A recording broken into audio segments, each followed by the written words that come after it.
Well, the NASDAQ is encroaching on new highs, less than 1% away. The S&P, Dow, and Russell, though, are lagging a little bit further down. They're a couple percent off peak. We're seeing a lot of tentative action, naturally, ahead of the Fed meeting, and also what was the Bank of Japan meeting earlier today before the markets opened. The NASDAQ has outpaced the other averages. A lot of that has to do with Apple. Apple has shot straight up all the way up to 116 from about 102 and change. And it's weighed fairly heavily. And a lot of tech stocks, when Apple does well, they kind of follow in suit. So that's not too surprising. As far as the Fed meeting, that, as everyone I think should know by now, anything is possible. If you go back to September 19th of last year, you will remember that the Fed did not raise rates. They postponed any hike. So the markets rallied on that news, but then if you look on September 17th, they did an about face and closed near their lows on higher volume. In fact, the NASDAQ went up to its 50-day in reverse. S&P was in no man's land, but they all reversed. And the reason is that the markets decided that the China overhang was a big problem. The reason that markets corrected beyond what they probably should have in August, we talked about market manipulation, and markets came off very hard in, well, mid-August of last year because of the China problem, economic issues, and worries about the yuan currency. And so basically the Fed said they're going to have to put off rates last September because of this China overhang, and then their concerns about the global situation in general. So then the markets promptly did a nice sharp correction from September 17th of last year for about 2 weeks. So in other words, right now we don't have this pernicious China overhang. It's more of a pernicious global overhang. And the Fed knows to tread carefully. Yellen is a dove, and I think that they're probably going to try to talk the markets up by appearing to be vigilant about another rate hike, perhaps in December. I think the CME Fed futures put odds of that at roughly 50%. And so they're not going to be completely easygoing about it, but at the same time, they're probably going to refer to the jobs data numbers and the economy in general as showing resilience, which allows them to keep a close eye on hiking rates sooner than later. So we could get a mixed bag of reaction, and ultimately follow your stocks. They're going to tell you what to do in terms of adding to or subtracting from positions. For instance, if we look at ACIA right now, here's a few of these that are looking potentially actionable today. This is one that has pulled back almost to its 20-day. Its volume rate right now is minus 14%, so it's a quiet day. It's been relatively quiet after its big run-up. It's the price leader in this market, and these types of price leaders, when they have their constructive pullbacks, they pose the greatest potential to spring to life once the weight of the market comes off. So if it's decided that if the market reacts positively at first to the Fed report, you might get in a position on ACIA, but obviously keep watching these like a hawk, keep your stops tight, because we could have a situation like last September where the market's in reverse. Another one is AMWD. This one has pulled back to its 50-day. The volume is light. Right now it's minus 20% compared to its 50-day average. We also have AVGO. That's pulling back to its 50-day right there. The volume is minus 37%. So that's looking pretty good. Your risk again is pretty tight on these kinds of names. TWLO is another price leader. That one is still above its 10-day, but it seems like it's consolidating. It's been consolidating on lower volume. Volume right now is minus 46%. Then we've got Momo. That's one that has also recently been a price leader off that nice pullback then breakout. We've talked about all these. These are all on our focus list. And this one we talked about as recently as not even a couple weeks ago on the pullback. It had a sharp pullback below its 20-day, then rocketed back above. And right now the situation looks like it's attempting to consolidate. But Momo's a price leader as well, so it could shoot a bit higher. And also WB, it's another Chinese stock. It's the Facebook of China, and that's had huge price momentum. Right now the pattern looks like it's been consolidating for the last few weeks. So when the weight of the market comes off, if the Fed pleases the market and we start into an uptrend again, these are the types of stocks, the stocks with the greatest price potential already shown with constructive setups are the ones that pose your greatest upside potential, but also your risk is kept to a smaller amount because the setup is good, and therefore you know exactly where your sell stop should be. And also just mention GLD is rallying today. Perhaps it's might be a clue that markets are telegraphing that the Fed is going to be gentle, and the markets might have a good reaction to that. In other words, if the Fed appears to be more dovish than hawkish, then that means more easy money, and therefore the price of gold will rise on that basis. And with that, Gil and I are now going to be talking about other names on the list. So I'll turn it over to Gil. Okay. I think in general you can see in the indexes we rallied back to the peak here on the NASDAQ. So the question here, Dr. K, is whether this divergence that you're seeing, so basically the NASDAQ has rallied on the heels of, or on the backs of, say, Apple, but I've also noticed you have some other names. Priceline has been acting pretty well, tried to break out.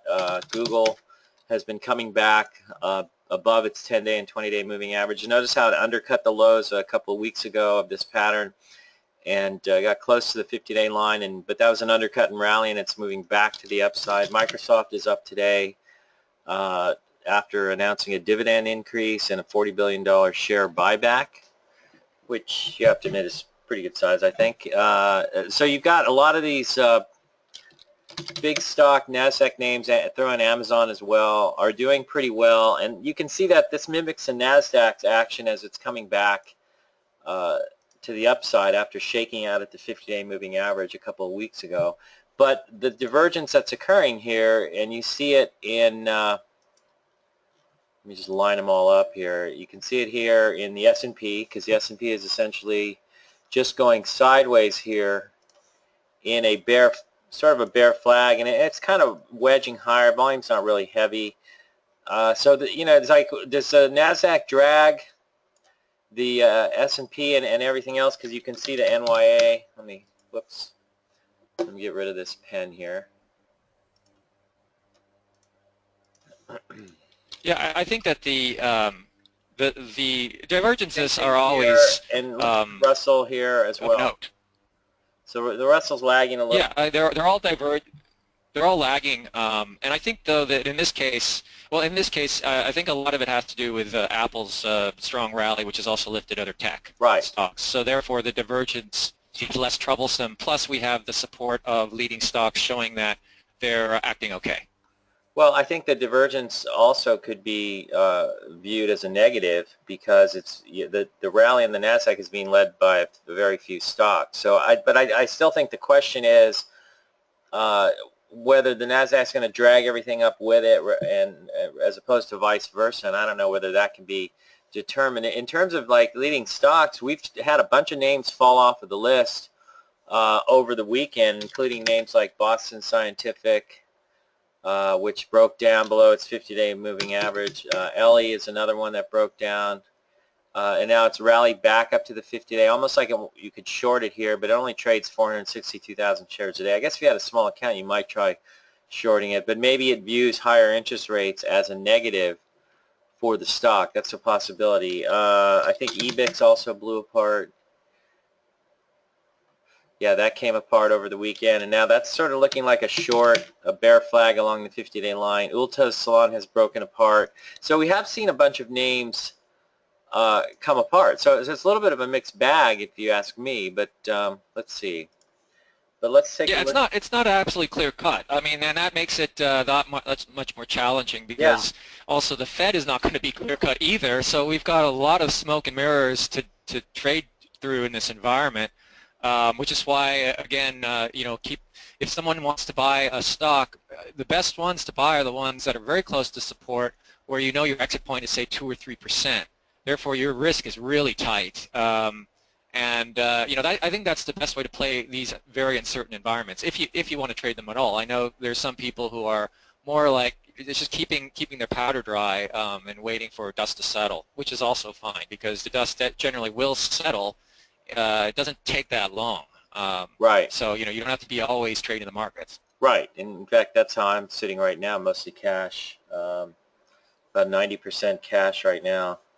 And I've been testing the short side of a couple of things and getting away with some quick trades, but nothing spectacular. Netflix is breaking right now, and that was a good short at the 200-day line. You could have hit it yesterday. It looked a little suspicious at that point, and then today it breaks down. Is there some news out on it this morning? Does anybody know? Let's see. Let me just check that real Let's quick. see. I'll just check real quick. No, I'll check quicker. Huh. No, lost key support on subscriber churn concerns. That's why it's down. Okay. So it's got some troublesome trends going on. Okay.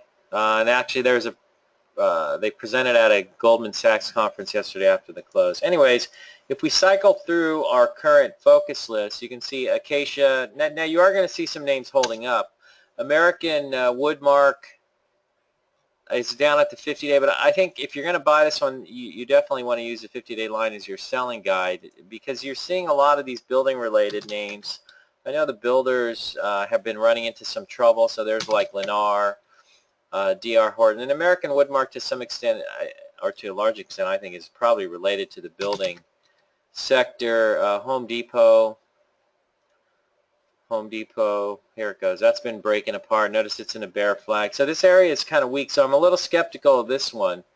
And if you did take a shot at this, you definitely want to use the 50-day line as your selling guide. So let's see. Yeah, the relative strength on the group overall in these home builders has been on the decline over the last several weeks. A slight decline, not anything horrible, but nevertheless, the group overall has become weaker. Yeah. So can everybody hear me okay? You're coming in fine.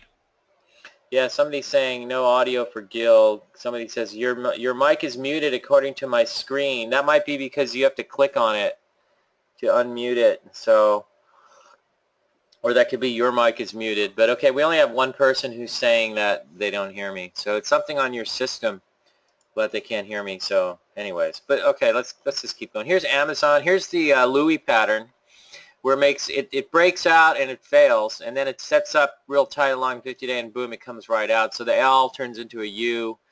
And, you know, the Louis pattern is not some pattern that leads to magical gains. It's just a phenomenon that I've observed in the market where you'll have a failure.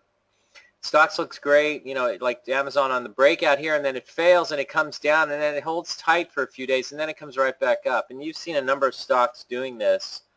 For example, there's this one I like, TPIC. I think is this on our list?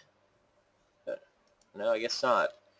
Here's one. Look at this. This does the same thing. It tries to break out here. It comes down hard, goes tight sideways, and now it's back up to the highs. If you look at Acacia, tried to break out on a flag breakout here, and it comes straight down. So that looks like it's failing, right? And it holds tight along the 20-day, and then rallies back to the upside.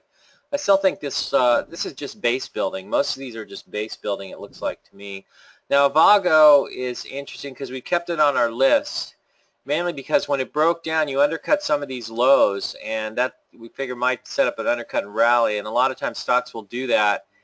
And technically, it moved below the low of the first close, below the 50-day, but it held above it by the close. So, you know, that's kind of like on the fence in terms of a moving average violation, but it runs up sharply, and of course that's all related to the Apple news. You'll see the same sort of movement in NXP semiconductors and also Skyworks Solutions, SWKS. But Avago has been on our focus list.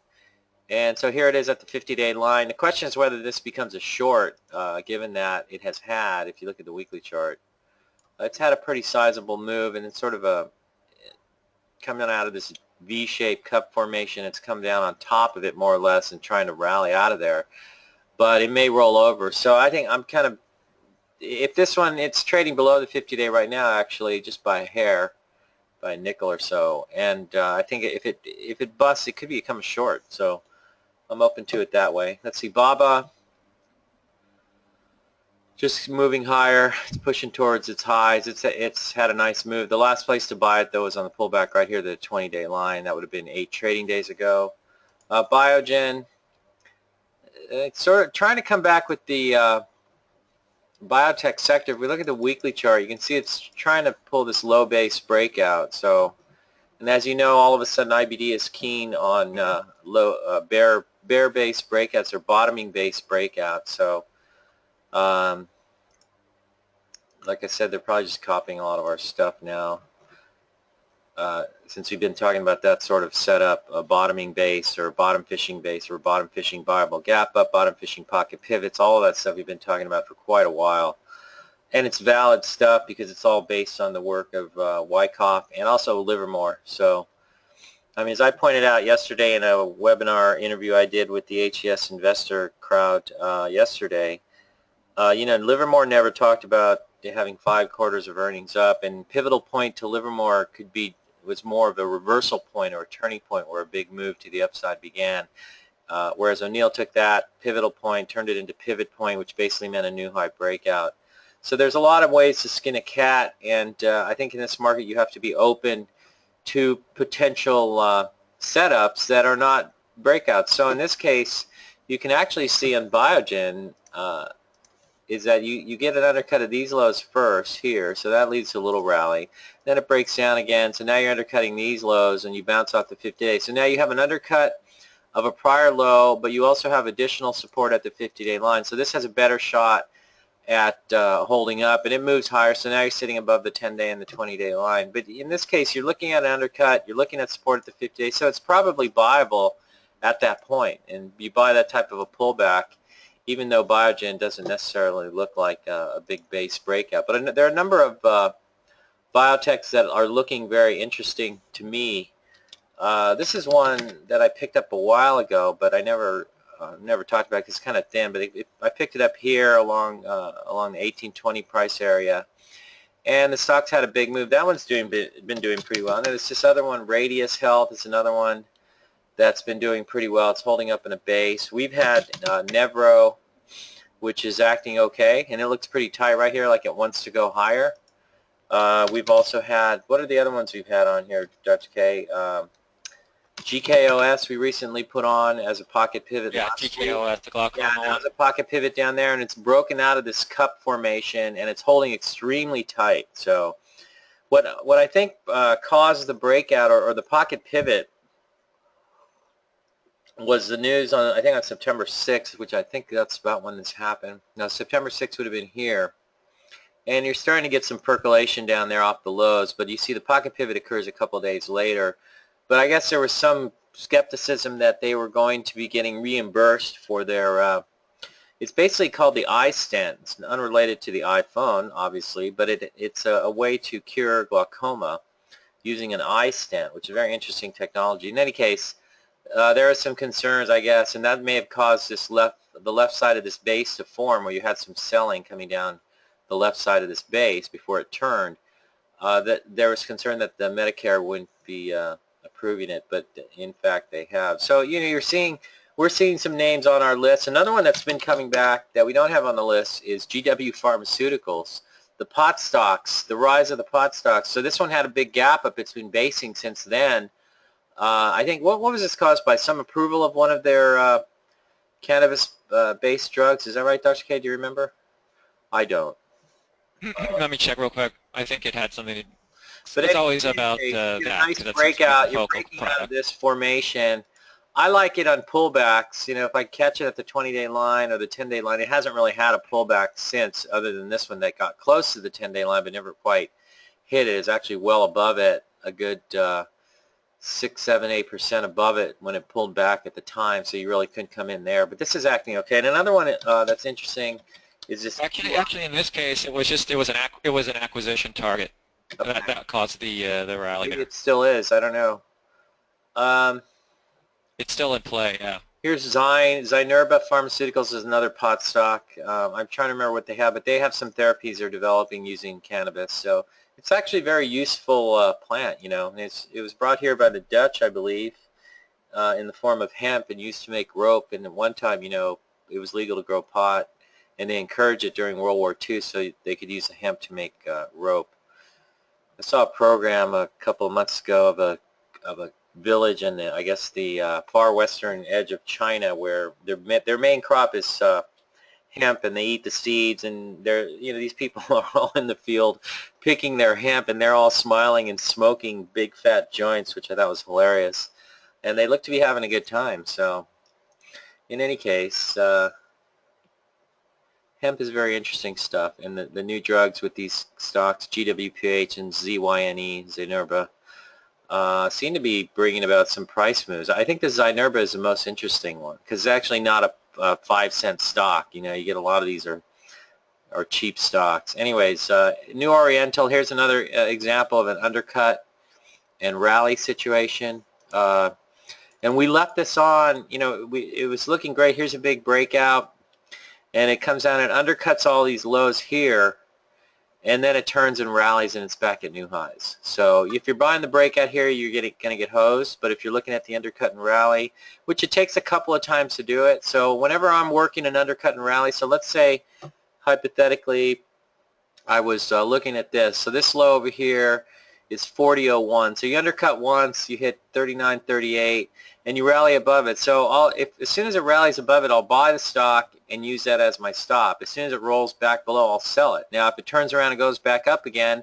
I'll buy it back. Generally what happens is when these do work, they will generally work relatively quickly. So the idea is to jump on it and then catch this move very sharply to the upside, and being willing to buy it and then sell it if it doesn't quite work out, and then buy it back again. So these are not your slow motion, you know, buy half of your position on the breakout, add 2% here, 2%. These are setups where you have to be a little more flexible and willing to dance a little bit with the stock. Now, you could have bought it, you know, if you had bought it with using this 40.01 low as your selling guide once it came up, you could give it another 2% of porosity or something like that below that 41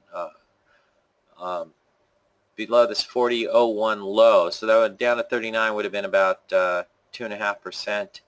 So that's a possibility. You know, so you can run it that way too if you want to give it more room and sit through something like this. But for my money, usually these things will get a quick move to the upside, and so I'm interested in catching that if I can catch it. So I'll stay flexible. You know, CMO's similar situation where it undercuts the lows, but notice how it drops back below. It actually has a pretty decent move the first time it undercuts the low here. So it undercuts this low here, and you get a nice jack really quickly up here to the 20-day line, and then it comes back in. Now, if you had bought that and you weren't selling into that, which to me seems like a pretty decent trade right there, then you could have come after it again as it went back above the low here, which I believe is what, 49.51 or something like that. So then you would catch a sharp move back to the upside, and then it tries to break out, and you get big volume, and that fails. Now this thing looks like it wants to head lower, actually. So you can see in this market how a lot of stuff looks great. The breakouts are there. You know, all the IBD readers are excited, and then slam. So here's Eagle Pharmaceuticals. This is another one we have on our list, and it broke out yesterday. But I like it. If you're going to buy it, you want to buy it along the 20-day line. Edwards Life Sciences is hanging out pretty tightly. And I don't know if it's in a buyable position. I like it more along the lows of this base.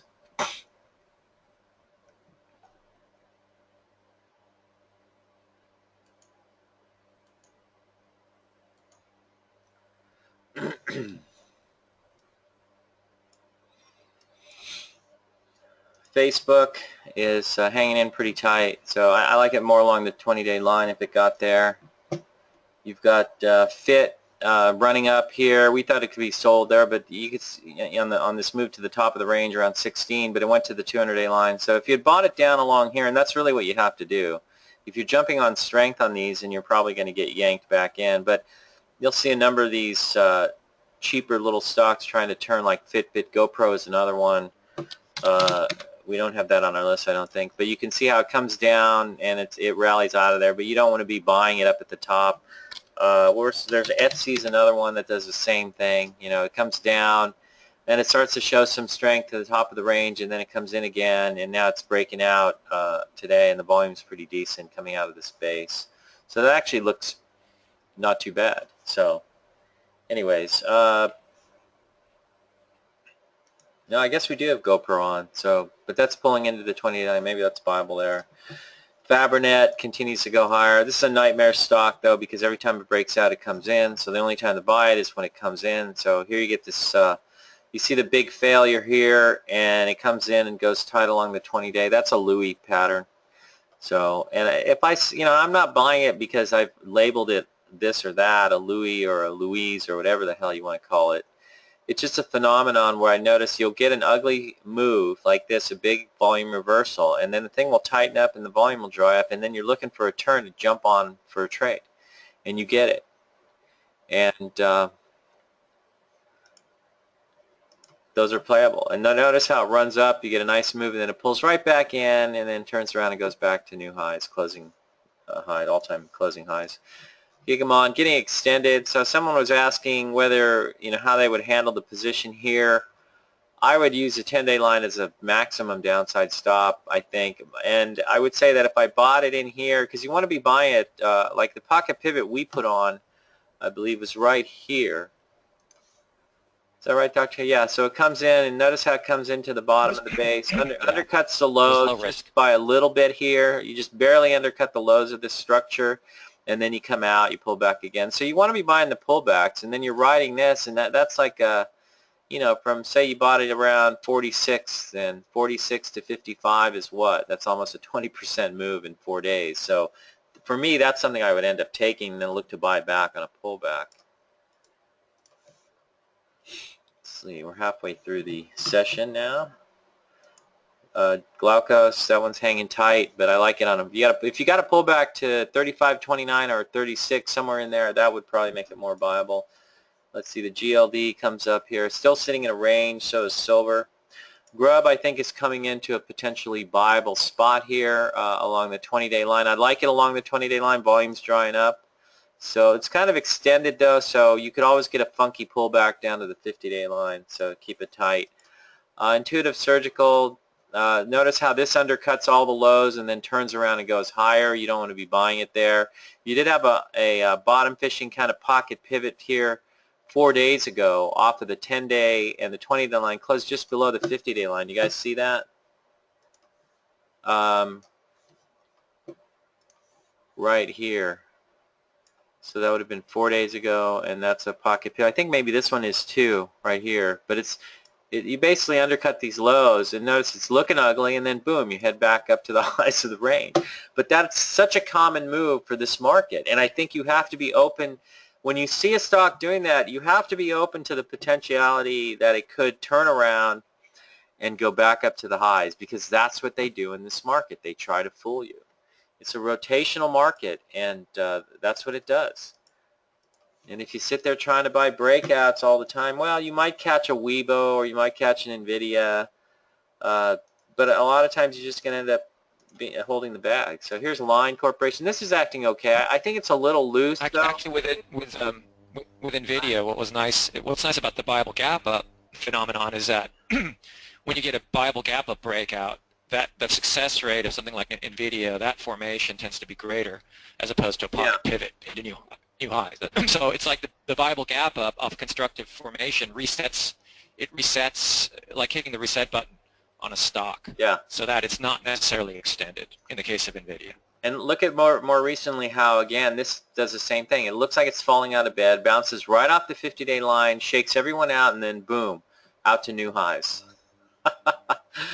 You gotta love that. That's shaking people out. People are panicking and thinking, oh my God, this thing's gonna blow apart. And it does. It looks very ugly. and it undercuts, and you could even try to buy it on the rally back up through the prior low, which I guess would be 60.66, and you'd be up a little bit from there. I don't know if I'd be buying this breakout, but I would like a pullback coming into the 10-day line. So, but so classic for this market. So here's Line Corp, and it's trying to set up. It's a little loose, but I think it's slowly trying to just set up. Here, notice again, you have an undercut of the low here. So my thinking on this one is, if it turns back to the upside, so it did that yesterday, you could have bought it back yesterday using this low here, which I guess is what, 43.16, and yesterday it closed at 43.37, so you could have bought it there using that as your quick stop, because the other option is that it could undercut these lows down here closer to 41 down here, so it could undercut that low. That's a possibility, and that could still happen. So I don't think you can make any clear projections from here. I think the thing's just moving around in this range, and it could just continue to base build. So I'd be buying it on the pullbacks and not necessarily chasing strength here. Okay, where are we? We're moving down the list here. Mercado Libre. Again, there's a nice move. We picked this up on the pocket pivot and it had a nice move higher, but now you pull all the way back into the top of this structure, and there's your entry point is along the top and along the 20-day line. So, and you can see that at this point right here, the selling volume is picking up. So it's not looking that great, you know. It's looking a little scary. So I don't know if you guys can see that, but right here,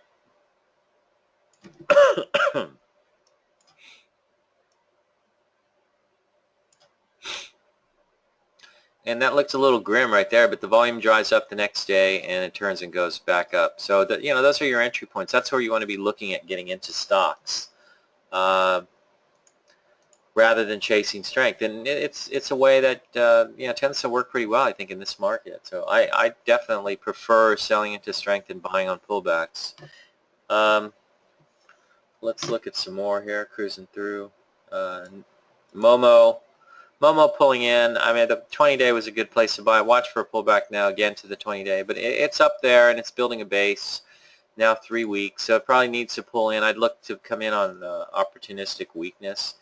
NetEase is extended, but you had this reversal pocket pivot. We put a report out on that, and it's continuing higher, so that's doing fine. So you can see a number of these names looking good. We already looked at NVIDIA and the undercut, the shakeout and breakout after the undercut, and that's looking fine right now. Nevro, I think, is viable right here along the 10-day and 20-day line. Impinge, this thing's a little nutty because it's way up there, but I think 20-day pullbacks or pullbacks to the 20-day line at 31.36, probably your best bets from here, even though it is getting some support today, but to me it seems like it needs more time, so I'd be looking to be more opportunistic. And you just hang out and, you know, wait for the pullback without getting excited about having to buy it too soon. I find if I try to buy it too soon, usually I'll get clipped. So I think I tried to buy some yesterday and it kept coming in. I lost about a half point real quick on a small position. Square is back above the 20-day line. So where was it viable? Last week we talked about it along the 200-day line, which just recently showed up. And of course, I would put this in the classification of FIT, G-Pro, and Etsy. They're these little thin stocks trying to come up off the lows. They're not necessarily thin, but trying to come up off of deep bottom fishing patterns. So you can look at the weekly charts of Etsy, ETSY, Fitbit, FIT, GoPro, GPRO, and this one, for example. And they basically range around, and what you want to be doing is buying them at the lows, and eventually maybe they break out through the highs, you know, at some point. You're seeing that right now with Fit was trying to do that. You're seeing Etsy trying to do that today. So some of these smaller names, I think they're viable, but and you could buy them for trying to play longer term moves back to the upside if you think there's some real value here in some of these. Like I think Fitbit, they're going to have some real earnings. So and I think the market's probably big enough for them and Apple. So, but I think you buy them on weakness, and in this case, the 200-day line was the spot to be buying them, and then look at selling when they go up. Okay, let's go to Shutterstock. This is actually a really nicely acting name. It trades very thin, 381,000 shares a day, but you buy it on the pullback. See, and here you go. This is almost like a mini Louis, because you try to break out here. You can see this. You break out here, right here, and the volume looks pretty good at the time. And then it comes right back in. But it holds a 20-day line for a couple days, and then it moves back to new highs. That's the Louis. And again, it's not some magical pattern. It's not, I always hate telling people about some of the things I see on charts and what I name them, because I notice whenever you come up with some name or a label for something, everybody just wants to apply a label. They want to like rubber stamp a chart, Louis pattern, just buy, do not think. You do not have to think. And yesterday in the interview, one of the questions was, what if you had only one thing to tell a trader, an active trader, what would that be? Which I think is kind of a dumb question, first of all, because it assumes that you can simplify trading down to one single factor, and that you can't. So, but put in that position, my answer is developing your own judgment and flexibility, keeping an open mind. So basically, it's mental work more than anything, and developing your judgment, rather than relying on labels and labels as a heuristic. Simple rule of thumb doesn't really work. Investing is not as easy as 1, 2, 3. I'll say it again. I know it makes a great ad slogan for people trying to pitch people on BS, but it's not. Anyways,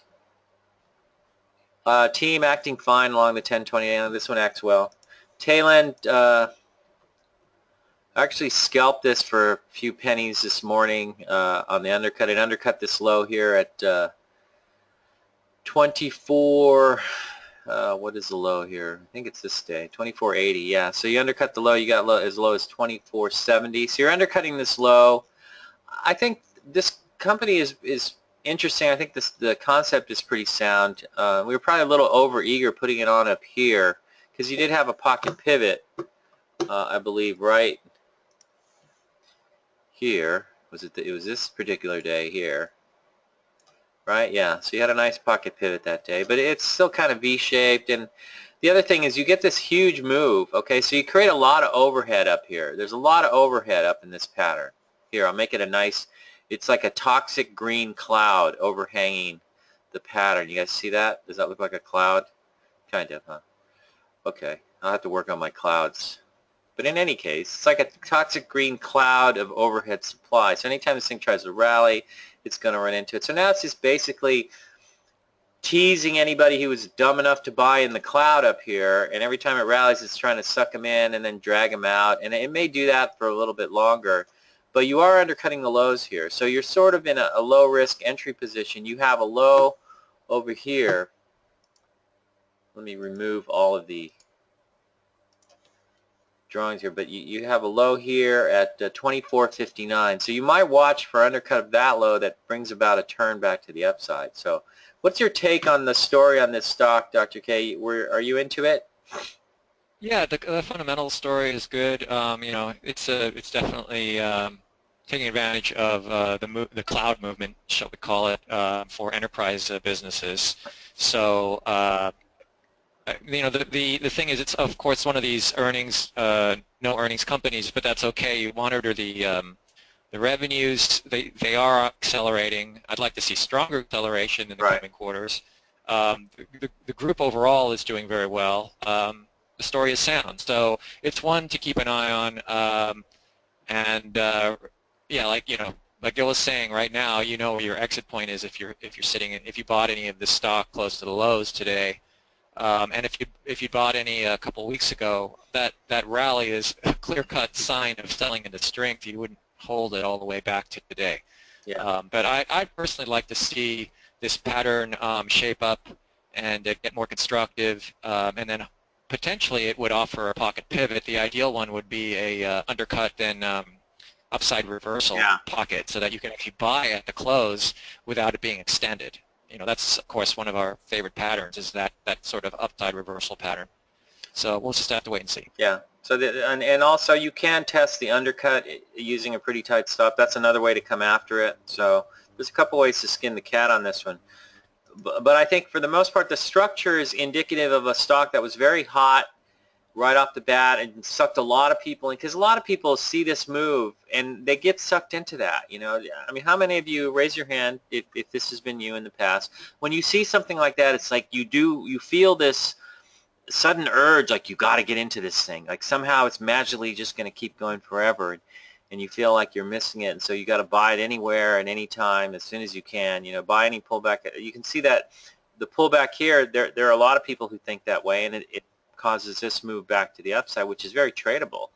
But then after that, it kind of fizzles out, and it needs some time because now you have all these buyers that are in the green cloud of overhead supply, as I drew earlier, but it's been blown away by, it got a little windy here, so it's blown it away now, and so that area is going to become an area of overhead supply until it's all worked off. And so, as Dr. K is saying, you want to see this set up, and the big move may occur after it's had some time to set up and tighten up. So, Twilio, one of my favorite stocks. I actually do own it currently. I thought it was buyable off of the 20-day line here, and then it kind of hangs out, pulls in the 10-day line yesterday, so it's just holding tight. It looks like it wants to go higher.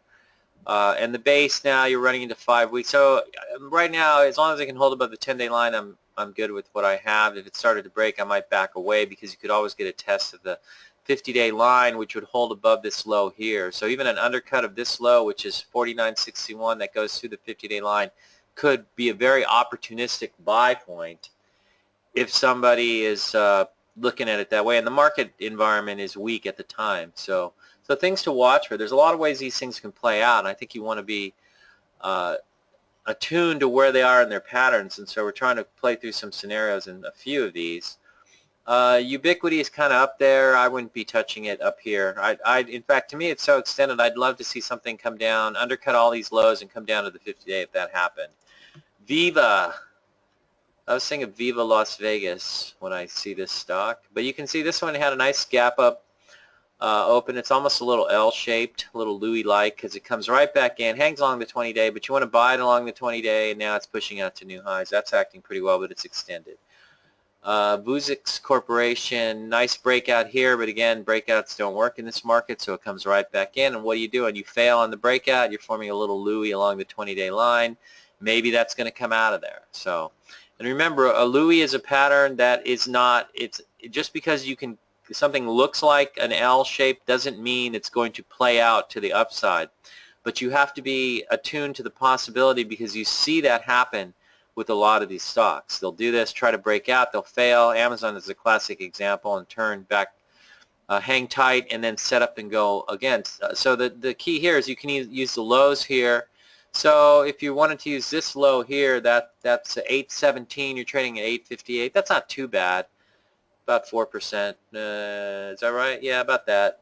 4 or 5% lower, and down to the 50-day as your stop. Now, if you had a pullback to the 50-day, like down to this level of this prior low here of 7 days ago, yeah, here, then that might make it a little more delicious looking, because you're coming down to the 50-day line here. So, but right now you're holding tight along the 20-day line. Volume is relatively low. You notice that selling is drawing up, so this may be setting up to go higher. Hey, Dr. K, do you know why this thing has been moving higher? Has there been more news about it? Are they sucking in more dumb retail money, or what? Is there really something going on? I think it's there's no real news on this company. It's just that the Pokemon Go phenomenon. There is positive news on that. Oh. There's mixed news, I would actually say, on Pokemon Go. But nevertheless, there's still this upside perception, and I think VoSI's along for the ride. So you got to keep your stops real tight on this one if you're playing it, because don't expect this one to just take off. Yeah, and you got to buy it. If you're going to buy it, you have to buy it on weakness and be patient. So yeah, it's a little tiny stock, $8.50. Sometimes you get what you pay for. Okay. So anyways, Weibo has had a big move. Look at that. That's the stock on the weekly chart. There has technically been nothing but flag patterns all the way up. Boom, boom, boom, boom, and now you get 3 bases like this, 3 flags, and then boom, we get extended very quickly, and now you're kind of roaming around. It probably needs time to base. I would like to see an undercut of all these lows. This would be my fantasy buy point, okay? So here's the lows of the structure. So a pullback that undercut all these lows and hit the 50-day line. Maybe the 50 line's up higher like that, but it sort of coincides because then you'd have the undercut as one rationale for buying it, and then the 50-day line would provide ready support underneath, or at least a tight selling guide. So that's one way to handle it. Market's kind of fizzling out. We still got a couple hours before these guys come out with their babble. It's going to be interesting to hear what they come out with today. Let's see. Wicks. Okay, now here you go. This looks pretty ugly. So now watch for this to go tight sideways, maybe along the 10-day or the 20-day lines. That's a possibility. And that's those are the last names on the VoSI focus list. So I'll show you some other names I like here. Electronic Arts looks kind of interesting, holding along the 10-day line. This thing recently broke out, so it's well above a breakout point, but holding up okay. I think Activision, the whole group here is doing pretty well. Activision, a classic undercut and rally. See down here, you undercut the lows. I actually thought this thing would be a short after the undercut. So once it undercut, okay, you get the rally. That looked normal to me. You come up to the 20-day line. I thought this was shortable. So I actually tried shorting it, but I could feel that nobody was interested in selling it. So reverse and go long, and you break out. And notice how you break out to a new high here. Volume looks pretty good on the breakout right there, and then you come right back in. No Louis pattern though. It returns and goes right back to new highs, but you could have bought it at the 20-day line. It's extended now, so I'd be watching this on pullbacks into the 20-day line at 43.02. That's one name on my watch list that we don't have on the focus list, and that's the bonus of the webinars. You get Dr. K's and my double secret ideas that aren't necessarily on the watch list or the focus list rather. And here's one that we've been talking about on the webinars, and it's just going crazy. This thing is amazing. This is what it looks like on the weekly chart. There's no base, but if you're alert to this, you see there's a pocket pivot here. And then it pulls in the 10-day, volume dries up, and then zoom, you're off to the races again. And this thing has just had a phenomenal move. It's priced at $8 in early August, the first half of August, just barely. And that was $8.12. They came public at $8 a share, and now the stock has doubled. So somebody screwed up. When they did this deal, this IPO deal, the underwriters screwed up. They mispriced it because this thing's just gone straight up. Great it's a story. tiny little investment banker that did the deal, so they probably didn't do their homework. But what's interesting is the pocket pivots within the first 30 days of an IPO, if the pattern's right, they tend to have a high probability of working. So the first pocket pivot on this one was, let's see, 5 days after it went public, off a constructive pattern. So that was right there. That would have been your buy point if you're looking for these types of names. I mean, Right. It is extremely thin, etc. But in better days, I would say in non-QE days, less manipulative days, this kind of pattern worked very well, even post the dot-com bust. There was a lot of quick money that could be made off these sorts of patterns. Yeah. Now somebody's asking if this action today is supporting action. Well, I mean, the volume's pretty heavy on a relative basis, and you bounce off the 10-day line. But you know, if you say it's obviously supporting action because it's got support off the 10-day line, the volume's relatively high. But what does that mean? Is that a label to slap on the action, and now that means you just buy it mindlessly? Because it's way the hell up there, and I don't think I'd be jumping on this thing anywhere up here. If I was in it down here and riding it right now, then I'd be very happy. But I think at some point this thing's going to have to base, and you're going to get a sharp pullback, and you have to be careful about getting caught in that, particularly when you have a stock that is basically going straight up like this thing has. So so just thinking this is supporting action and it means buy it, no. But if you bought it lower, then that is constructive to see. So it looks okay. I mean, this stock amazes me. I mean, it's so thin, and I played some of these moves on it, but I can't really ever buy much of it because it's so small. You know, 5,000 shares is difficult to traffic in because you can slide it around pretty quickly. If you're trying to go in and out of 5 or 10, it's almost impossible.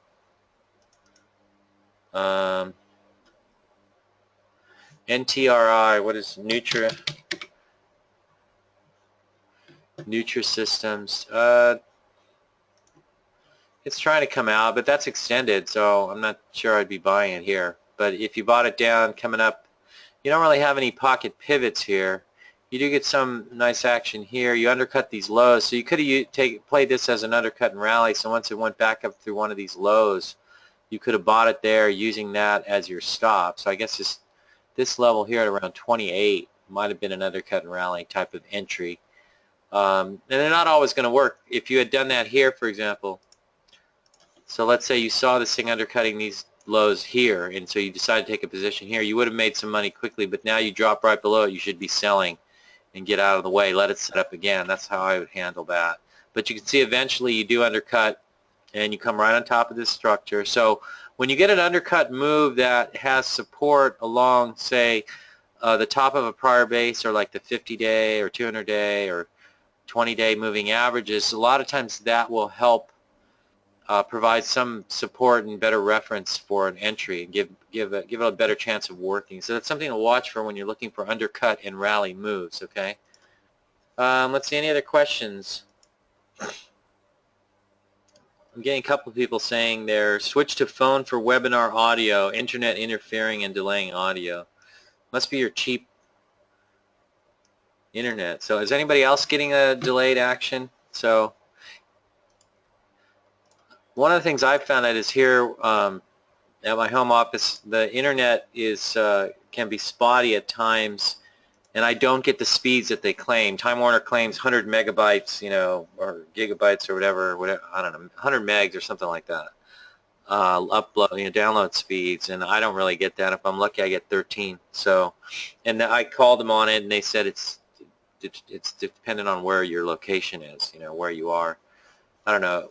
I think eventually you're going to get faster wireless. So I use as a backup a MiFi unit from Verizon. I know some of you guys also use those, but I find that that's often faster than my hardline internet.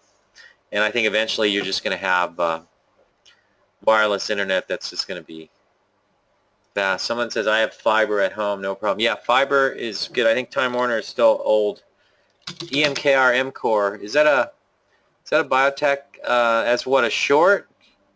Well, it's a $5 stock, so I don't know. I'm not really touching that. Can't really gauge that one. Any other questions? We've got 6 minutes left. Oh, don't we have, isn't Triple D on our, shouldn't it be on here? It is. Good, it is. So I don't have it on this list. I knew I screwed up somewhere. Okay, but here's another one of these. It's like GoPro Fit and those other smaller ones trying to come up off the lows of the, deep lows here. And it's setting up in a base, and I think it's buyable on the pullbacks, and then it travels to the highs of the range and you sell it. Maybe it's setting up to go higher. That's a possibility. Cyber, I think, is pretty much toast. The whole cybersecurity group is pretty much toast, but notice how you are undercutting these prior lows. So if you might get a rally, one that's like that is Mobileye. Mobileye undercut this 41, what's this low here, 42.15 this a couple days ago. I actually shorted this thing. I was trying to get it long in here, and then when it didn't quite happen, I went short it here and worked it actually on Friday and then again on Monday. Is that right? Yeah. And then yesterday again, so I was able to bring it out for 3 days of day trading, which actually wasn't too bad. Give me about 1% or so to the overall account, just messing around with a small position. I'm shorted again on this rally back up in here, but it's undercut these lows, so it sets up the potential for an undercut and rally. But I watched, and some of these, there actually is a problem, and so I'm looking for the old 620 chart. Here it is. So when I'm looking at this thing on the 620, you get this opening rally, very nice, but you get a stretch very quickly at a MACD cross here, so I'll start to test it up there, and boom, it comes down. Undercuts that 42.16 low, so I cover it, and now this morning I come in, I see it's running up. So it gets up to 43.20, and so right at this point you get a MACD cross. After the MACD stretch, you can come in and test it on the short side, and now it's starting to break. And maybe you're getting a 620 sell signal, maybe not. Maybe it turns back up to the upside. But, that's how I'll try and come after them. And the reverse is true for trying to play an undercut and rally. So you never know when an undercut and rally is going to turn into a short sale. But remember the whole undercut and rally concept, if you've read the new book on shorting, Short Selling with the O'Neill Disciples, is that it's a short-term cover point if you're short a stock. And then you're looking for the rally. And the way I flipped that over was using Wyckoff's concept of the Wyckoff spring, combined with the fact that I use undercuts of prior lows as points to cover because stocks will often rally from there. I flip that over as a long setup. So after I'm shorting a stock and I cover, I can flip and go long, and a lot of times make money on the trade, and it may carry back up to the 20 or 50-day moving average, which could be as much as 10% higher. So in this case, it is possible that you could get an undercut and rally that takes you up to the 20-day line, which is at 45.36. So that's going to get you, 3.36 points. So what is that, Dr. K? Like 7%, something like that, 8%. Yeah. Yeah, 8%. So that's not a bad trade, Good trade. If you watch IBD's swing trading product, they get all excited. They wet themselves over an 8% gain. But again, it boils down to what your position size is. You get an 8% gain in a 5% position. Well, guess what? You've made all of 0.4% to your portfolio, right?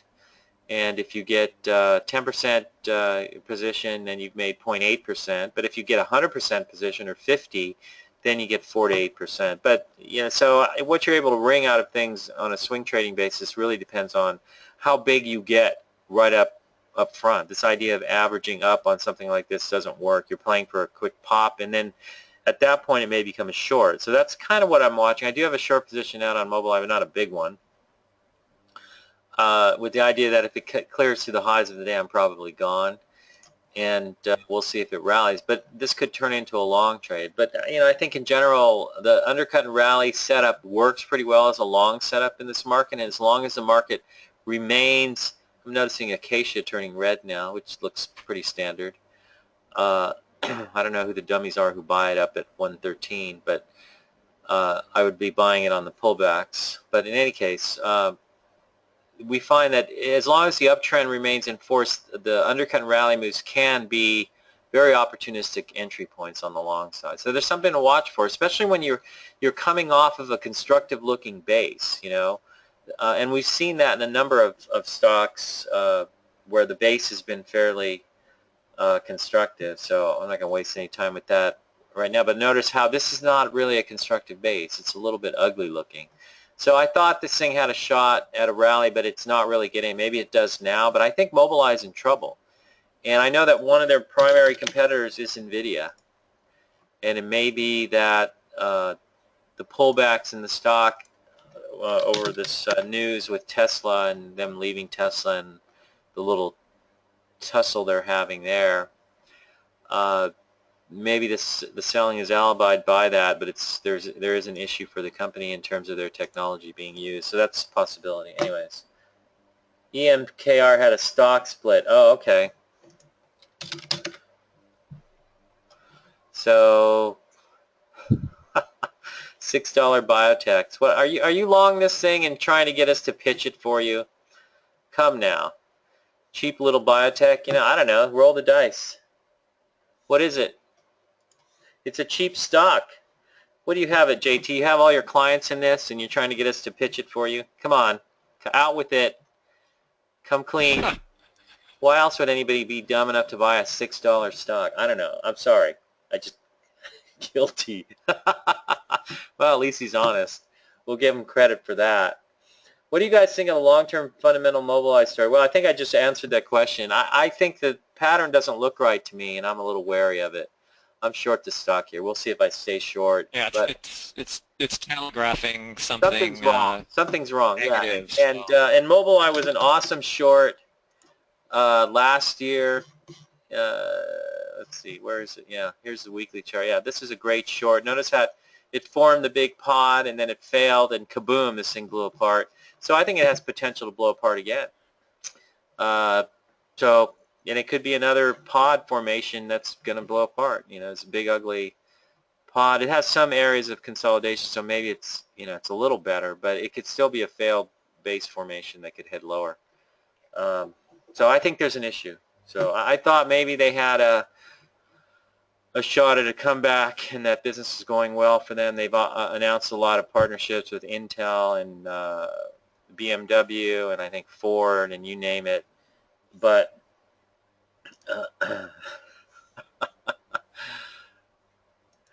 guilty. That's all right, JT. We're going to call you guilty. Anyways. All right. What else? What else? What other magic stocks are on my watch list? Here's CUDA, probably the only name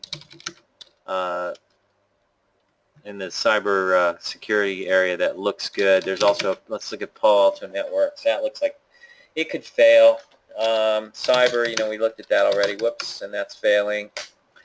But it's undercutting these lows, so I don't know. Maybe that means it's got a rally in here. But then maybe I'd look at shorting it. So what are some of the others? Fortinet, let's just take a little tour. Trying to come back, but nothing really. We looked at FireEye, the guys everybody thinks are going to get bought out. It's undercutting some lows. Maybe it's got a rally back up from there. I don't know. The whole group sucks, and you would think that cybersecurity is a main theme out there right now, especially with you know, all this hacking, Colin Powell's emails getting hacked. So I'm waiting for the October surprise to see what Julian Assange from WikiLeaks has on Hillary. So, and I got to tell you, the election is probably one of the most entertaining pieces of comedy I've witnessed in a long time. So I'm only happy to say that I've been a libertarian pretty much all my life, and I've never voted for a Republican or a Democrat. And now you have two of the screwiest candidates I think we've ever had. And I don't know if Trump, you know, I try to work through Trump's plans, and I'm not sure if it's good or bad or what. I like the tax cut idea. I like the repatriation of corporate money held overseas at 10% tax. I think that's all constructive. But then the other aspects, I don't know. And then, of course, Hillary Clinton's just a crook, so. I also don't think families, I think we need to get families out of the presidency. There's not dynasties. So I think with the Bushes, you know, it's bad enough having George Jr. Good thing we didn't get Jeb in there. Anyways, that's my political commentary for the day. And, you know, the way I look at it, I know that the liberals are terrified of Trump getting in and the conservatives are terrified of Hillary getting in. My view is as long as they're kept from doing anything drastic. I mean, think about it. We've gone through 16 years of two of the biggest idiots for president over the last 16 years. The country's still here. So, iRobot, yeah, coming back. Roomba. We have a Roomba. I think it's getting old, though, and its vision is getting bad because it seems to be rolling down the stairs these days. I'm not sure. We're going to have to get that checked. We talked about PI already. That is... you want to look for a pullback. I'd look for a pullback to the 20-day, maybe an undercut of this low. So, I don't know. It's just way up there. So, you know, you can't, if you're long the stock from the Bible gap up, which is down here around 26, 28, then you're doing fine. So you can hang tight and figure out which one of these moving averages you're going to use as your selling guide. But this thing needs to set up in a base. Wouldn't you say so? Yeah, it needs more work. It needs more time to settle down. Yeah. And you know, as we always say, you know, if you try to rush a stock, you're liable to get clipped because the volatility is still quite pronounced. Yeah. And right now, this chart is telling me there's a lot of volatility in this pattern. So you want to wait for it to calm down and buy into a logical pullback area. Right. Somebody's saying we don't talk about cloud stocks. How come? I don't know what planet you're living on, but Twilio is a cloud stock. Square is a cloud stock. Tailend is a cloud stock. Isn't Momo a cloud stock, Dr. K? So PI, I think, is a cloud stock. Team is a cloud stock. So there are a number of cloud stocks. I think what you're... Momo is more of a social Facebook for China, okay. But the others are certainly cloud stocks. Well, I mean, we were talking about Tailend just earlier today about how it's quite enterprise. It's enterprising for enterprise customers as it provides quite novel cloud software solutions for these companies. Okay, so look at Salesforce. There's your big cloud stock, right? It's failing from a deep V-shaped cup with handles, so almost like a late-stage base failure. That's a short. Any rallies up to the 200-day line is a short. Now, I think these are the stocks you're talking about. Now it's looking a little funky. It's in this weird pattern. It's trying to consolidate. I guess you buy it when it's down here at 72 and you sell it when it's at 78. Now it's hanging along the 10-day line. I don't know if I want to get involved with these. Workday is probably the most constructive, and it's trying to set up and move to new highs. But notice how a lot of these, like Workday and now, are starting to look like CRM did before it blew apart. So I'm a little skeptical on some of these. Adobe is another cloud stock, and this could be considered a viable gap up. Your low is 105.80. You're trading 107.54, so little, about a buck, not quite 2% above that. So, you know, that's within range, but that one looks okay.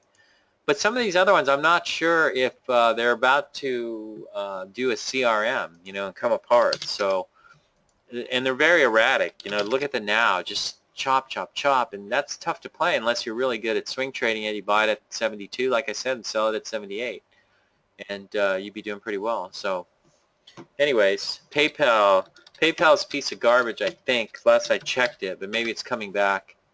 It's trying to come back, but I don't know. That's a very loose weekly pattern, not really very tight. So it broke out, the breakout fails, and it pulls to the 10-day line. If you like it, then you buy it at the 10-day line. But I'm looking at a lot of these. VeriSign has been in trouble. What's Paylocity? That's another one, isn't it? These, whoops, no. PY, TY?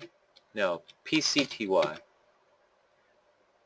Yeah, there's Paylocity. This one's looking a little bit funky, but it's a thin trader.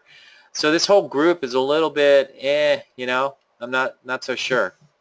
So that's why I'm skeptical of PayPal, but if you really like it and you think it's wonderful, and this big move off the lows, notice how it tested the lows here and turns back to the upside, and that's a huge move, so I'd rather be in it down here than trying to get into it up here. But if you think it's wonderful now, and this move excited you and you just have to get on board now, then I guess you would buy it here using the 10-day line at 39.71 as your selling guide. So anyways, that's all we have for now. We went over by about 9 minutes, but that's about it. So we got a little bit of a game plan, went through the names, talked about where we might look for pullbacks, and we'll just see what happens after the Fed meeting. So, you know, and I don't think you can come up with simple outcomes based on their decision. If they lower rates, does that mean the economy's, or I'm sorry, if they raise rates, does that mean the economy's strong or that it's weak and now the raising of the rates is going to kill it so the market sells off? Or if they don't raise rates, does that mean the economy's weak and so the market sells off on that basis? Or does the market rally because they're just going to keep printing forever? And you know, you can slice and dice it a million ways. I say just watch the stocks, see how things settle down. Usually we know that after the Fed announcement we get a lot of volatility and then things start to settle down. So I would say watch the stocks. You know, if you see something coming into an area of potential support and you want to take a shot on that basis, and I think you can do it as long as you have a nearby stop just in case the market keeps going lower. So anyways, that's all we got. You guys, thanks for showing up. Have a great rest of the trading week, and we'll see what happens once all the fireworks are going off later this morning in a couple hours. Okay, take care. So long, everyone.